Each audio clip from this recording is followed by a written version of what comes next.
Hello everyone, Assalamu alaikum. This is me Ashik Bilasam. Welcome to my new another vlog. So, তোমরা সবাই কেমন আছো? আশা করি তোমরা সবাই অনেক ভালো আছো। সো আমিও অনেক ভালো আছি।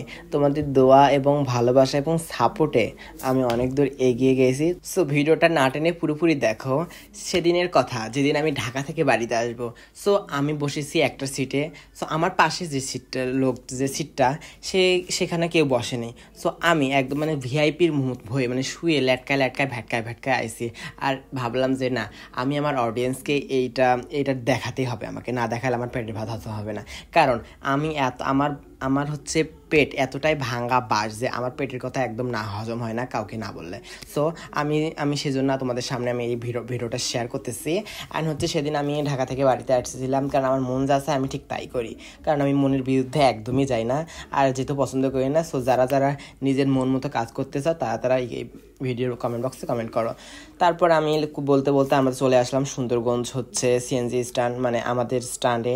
তারপরে এসে আমি হচ্ছে অটো থেকে মালপত্র নামাইতেছিলাম, মানে একবারে চাকরি ছেড়ে একবারে চলে আসলাম। কারণ হচ্ছে আমরা চাকরি করতে একদম ভালো লাগে না, কারণ আমি হচ্ছে একটু অন্যরকম, মানে অন্য আমার মন অন্য কিছু চায়, যাতে আমি একটু ডান্স করি। আমি আমার স্বপ্ন অনেক, সো সেই স্বপ্নটা পূরণ করার জন্য আমি ঢাকা থেকে বাড়িতে চলে আসলাম চাকরি ছেড়ে। কারণ চাকরিতে আমাকে কেমন একটা মনে হয় যে না, ভাল লাগে না, তাই চাকরি ছেড়ে আমি বাড়িতে চলে আসলাম। অ্যান্ড সেদিন সব মাল সামান্না সব কিছু নিয়ে তারপরে অটো থেকে নামাইলাম। তারপরে অটো থেকে নামে একটা রিক্সাওয়ালা আঙ্কেলকে বললাম, আঙ্কেল যাবেন? তারপরে সে বললো হ্যাঁ যাবো। তারপর ওখানে আবার টুক করে চলে পড়লাম। তারপরে আবার চলে আসতেছিলাম। তারপরে হচ্ছে এভাবে আসতেছিলাম, কারণ হচ্ছে আমি ছোটোবেলা থেকেই অনেকটা মানে বাড়ি ছাড়া কোথাও বের হইনি, তাই আমার না বাড়িতে ঢাকায় গিয়ে থাকতে একদমই ভালো লাগে না। সো তা অনেক কষ্ট করে একটা বছর না, 9 মাস, মানে ফুলফিল 9 মাস ছিলাম। সো 9 মাসে আমার অনেক কষ্ট, অনেক কিছু হয়েছে। সো একটা সুন্দর বন্ধু পাইছিলাম, সেই বন্ধুটা আমার অনেকটা ভালো, মানে এতটাই ক্লোজ ছিল যে একসাথে আমরা ভিডিও করতাম, ও আমাকে ভিডিও করে দিত, আমি ওকে ভিডিও করে দিতাম। সো ও তো প্রথমে ক্যামেরার সামনে কিছু বলতে পারতো না, মানে একটা যে ভিডিও করবে সেটা বলতে পারতো না। সো আমি ওকে তো শেখাই দিলাম। সো এখনও অনেকটা ভালো পারে। তারপরে এভাবে করতে করতে ও অনেকটা এক্সপার্ট হয়ে গেছে। তারপর ওকে ছেড়ে আমাকে আবার চলে আসতে হলো।